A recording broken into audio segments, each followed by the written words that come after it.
Yan guys, ikabit ko na to guys. Ito guys. Nagtabas na ako guys. Kailangan para makayesakto yung butas.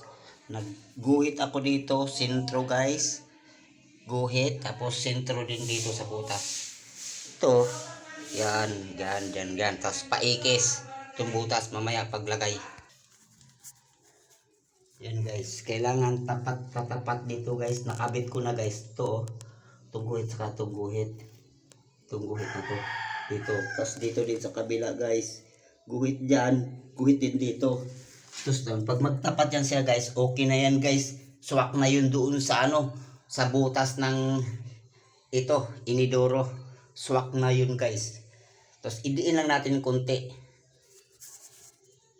Yan. Idiin tapos i-level guys. Para pantay yung pag-upo. Pag may uupo ba. Mag-upo. Thank you for watching guys. God bless all.